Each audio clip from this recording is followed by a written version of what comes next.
প্রধানমন্ত্রী শেখ হাসিনা দিল্লিতে একটা সংবাদ সম্মেলনে ভার্চুয়ালি যুক্ত হয়ে বক্তব্য রাখা এবং সাংবাদিকদের প্রশ্নের জবাব দেওয়ার অনুষ্ঠানটা শেষ করার কিছুক্ষণের মধ্যেই বাংলাদেশের পররাষ্ট্র মন্ত্রণালয় ফেসবুকে এমন একটা সংবাদ বিজ্ঞপ্তি প্রকাশ করেছে যে সেটাকে ভারতের উদ্দেশ্যে বাংলাদেশের অত্যন্ত কঠোর বার্তা বলবো নাকি ক্ষুব্ধ, গভীরভাবে ক্ষুব্ধ একটি বার্তা বলবো সেটা বলা মুশকিল। কারণ কড়া বার্তা বলার ক্ষেত্রে একটা সমস্যা হচ্ছে, প্রশ্ন জাগে পররাষ্ট্র মন্ত্রণালয় ভারতকে সরাসরি চিঠি না দিয়ে, ভারতের পররাষ্ট্র মন্ত্রণালয় সরাসরি চিঠি না দিয়ে আমাদের পররাষ্ট্রমন্ত্রী, ভারতের পররাষ্ট্রমন্ত্রী বরাবর চিঠি না দিয়ে, কিংবা সবচেয়ে প্রাথমিক এবং সঙ্গত যে কূটনৈতিক প্রতিক্রিয়া দেখানোর প্রথা, সেটা হচ্ছে ভারতের রাষ্ট্রদূত দীনেশ ত্রিবেদীকে পররাষ্ট্র মন্ত্রণালয়ে ডেকে এনে কেন এই বার্তাটা দেওয়া হলো না,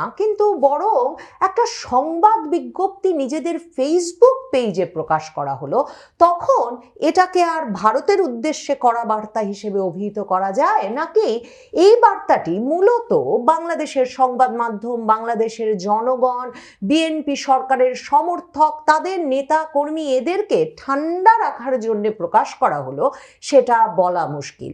মানে এমন কড়া বার্তা দিয়ে পররাষ্ট্র মন্ত্রণালয় এই সংবাদ বিজ্ঞপ্তির মাধ্যমে যে এতে ঠিক কূটনৈতিক ভাষার প্রয়োগ হয়েছে, সম্ভবত বিএনপি সরকারের অত্যন্ত ঘনিষ্ঠ জনদের পক্ষেও যারা কূটনৈতিক ভাষা সম্পর্কে কিছু মাত্র বিবেচনা রাখেন, বলা মুশকিল হবে। মানে এমন সব চরম শব্দাবলী ব্যবহৃত হয়েছে, এমন সব চরম কথাবার্তা হয়েছে যে প্রশ্ন জাগে এই বার্তার পরে কি, এই বার্তার পরে বাংলাদেশ সরকারের পরিকল্পনাটা কি, ভারতের মতো একটা রাষ্ট্রের সঙ্গে বাংলাদেশ কি আর সম্পর্ক রাখবে বা রাখতে চায়, তারেক রহমান সরকার কি এই হাসিনা ইস্যুতে ভারতের সঙ্গে সকল সম্পর্ক ছিন্ন করে ফেলতে চায়।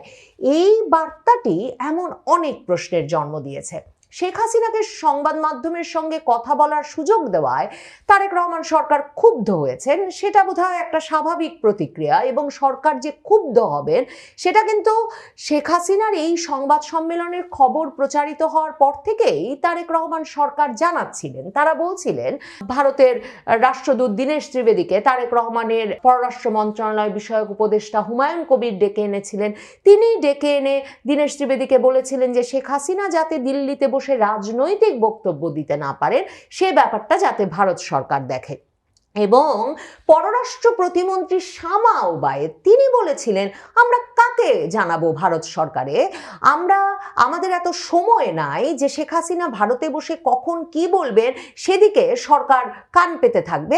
আমরা সবসময় বলি রাজনৈতিক বক্তব্য দেওয়া যাবে না, কিন্তু আমরা জানি না আমরা কাকে জানাবো ভারত সরকারের। এটার এই যে একটা ফ্রাস্ট্রেশন, হতাশা বাংলাদেশ সরকারের, তার একটা কারণ হতে পারে এই শামা ওবায়েদ পররাষ্ট্র প্রতিমন্ত্রী আমাদের জানিয়েছিলেন যে 2025-এর মে থেকে ভারত সরকার যে পুশিং করছে, মানে বাংলাদেশিরা অবৈধভাবে অনুপ্রবেশ করে ভারতে গেছেন এই অভিযোগে যে এই ব্যক্তিদেরকে ধরে এনে সীমান্তে এলাকায় রেখে দিয়ে হঠাৎ করে রাতের অন্ধকারে সীমান্ত দিয়ে ঢুকিয়ে দিচ্ছে ভারত, সেই পুশিনের বিষয়ে বাংলাদেশ সরকার এ পর্যন্ত 12 থেকে 13টি চিঠি লিখেছে, কিন্তু কোনো জবাব পায়নি, সে কথা শামা ওবায়েদ জানিয়েছেন। আসলে তাদের আর কারো সঙ্গে কথা বলার কোনো উপায় নাই, বা কথা বললে লাভ নাই, এমন একটা হতাশাজনক অবস্থাতেই কি সরকার ভারত সরকারকে চিঠি না দিয়ে, ভারত সরকারকে কড়া বার্তাটা না পাঠিয়ে বাংলাদেশের পররাষ্ট্র মন্ত্রণালয়ের ফেসবুক পেজে একটা প্রেস বিজ্ঞপ্তি দিয়ে বাংলাদেশের সংবাদ মাধ্যমে পররাষ্ট্র মন্ত্রণালয় কত কঠিন অবস্থান নিয়েছেন সেটা প্রকাশ করতে চাইছেন। সে কারণেই চিঠি নয়, রাষ্ট্রদূতকে তলব নয়, পররাষ্ট্র মন্ত্রণালয়ের তরফে ভারতের পররাষ্ট্র মন্ত্রণালয়কে কোনো বার্তা পাঠানো নয়, ফোন নয়, কিচ্ছু নয়, নট ভার্বাল নয়, একেবারেই ঘটনাটা এভাবে ঘটানো হলো যে একটা প্রেস বিজ্ঞপ্তি ছুড়ে দেওয়া হলো। সেই প্রেস বিজ্ঞপ্তির ভাষা ভীষণ রকমের কঠোর। সেখানে সরাসরি বলা হয়েছে যে বাংলাদেশ ভীষণভাবে ক্ষুব্ধ যে ভারত সরকার শেখ হাসিনাকে ভারতে গণমাধ্যমের সাথে সরাসরি মত বিনিময় করার সুযোগ করে দিয়েছে, এবং তারা সেখানে শেখ হাসিনাকে পলাতক, দণ্ডপ্রাপ্ত এবং জেনোসাইডার, গণহত্যাকারী হিসেবে অভিহিত করেছে। পররাষ্ট্র মন্ত্রণালয় বলছে যে এর মাধ্যমে শেখ হাসিনা ও তার হেঞ্চম্যানরা, মানে এই ভাষাগুলো, মানে তার সাঙ্গপাঙ্গরা বাংলাদেশ রাষ্ট্র ও দেশের জনগণের বিরুদ্ধে বিষোদ্গার করেছেন, মানে ভেনোমাস ভিট্রিয়ল এই করেছেন বলে ওই বিবৃতিতে বর্ণনা করা হয়েছে। এবং বলা হয়েছে যে এই আয়োজন বাংলাদেশ ভারত দ্বিপক্ষীয় সম্পর্ক পুনর্গঠনের উপর কি ধরনের প্রভাব ফেলতে পারে সে বিষয়ে ভারত সরকারকে আগেই উদ্বেগ জানানো হয়েছিল। তা সত্ত্বেও এমন একটা প্রকাশ্য অনুষ্ঠানের অনুমতি দেওয়ায় ঢাকা গভীর দুঃখ প্রকাশ করছে। এখন প্রশ্ন হচ্ছে কি ধরনের সম্পর্কে কি ধরনের প্রভাব পড়বে বলে বাংলাদেশ সরকার আগেই জানিয়েছিল। নানা রকম খবর প্রকাশিত হয়েছে বটে। হুমায়ুন কবির দীনেশ ত্রিবেদীকে ডেকেছেন, পররাষ্ট্রমন্ত্রী খলিলুর রহমানের সঙ্গে দীনেশ ত্রিবেদীর বৈঠকটা হয়েছে। অবশেষে মানে পররাষ্ট্রমন্ত্রী খলিলুর রহমান সেই বৈঠকটা করতে বাধ্য হয়েছেন। ম্যানিলায় ট্রাম্পের দূত সার্জিও গোর, দক্ষিণ ও মধ্য এশিয়া বিষয়ক বিশেষ দূত, তিনি ঢাকা সফরে আসার আগেই যাতে খলিলুর রহমান সেই বৈঠকটা সেরে ফেলেন, ওই বার্তা দেওয়ার পর সে সবই সত্য, কিন্তু শেখ হাসিনাকে কেন্দ্র করে সম্পর্কটা কোন জায়গায় চলে যেতে পারে বাংলাদেশ সরকার সেটা কিভাবে ভারত সরকারকে বলছে বা কি বলছে সেটা কিন্তু আমাদের একেবারেই জানা নাই। তার মানে কি বাংলাদেশ এখন ভারতের সাথে সম্পর্কটা ছিন্ন করে ফেলবে? তারেক রহমানের যে বিমস্টেক সভাপতি হিসেবে তিনি ব্রিক্স সম্মেলনে যোগদানের যে আমন্ত্রণ পেয়েছেন সেপ্টেম্বরে, তাতে সাড়া দেওয়ার সম্ভাবনা খুবই কম। সেটা এরই মধ্যে মানবজমিন সহ নানা পত্রিকায় প্রকাশিত হয়েছে। তার মানে তারেক রহমানের ভারত সফর হয়তো শিগগিরই হচ্ছে না। অনেকেই প্রশ্ন তুলতে পারেন, ভারত সরকারও কি সেটা চায়? চাইলে কি তারা আসলে বিমস্টেক সভাপতি হিসেবে তারেক রহমানকে দাওয়াত দিত, নাকি বাংলাদেশের প্রধানমন্ত্রী হিসেবেই দিত?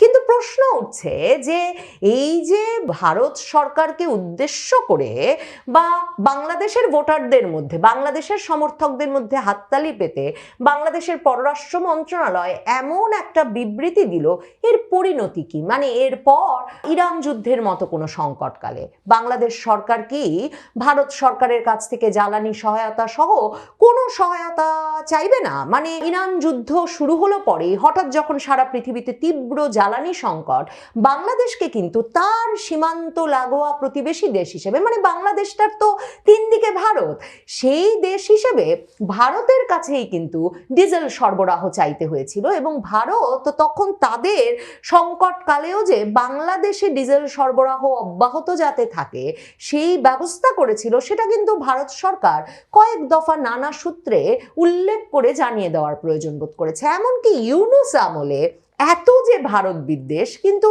খুবই তাৎপর্যপূর্ণ এবং উল্লেখযোগ্য এবং কিছুতেই ভুলে যাওয়ার মতো নয় যে ভারতের কিন্তু বাংলাদেশে বাণিজ্য কয়েক গুণ বৃদ্ধি পেয়েছে ইউনূস আমলে।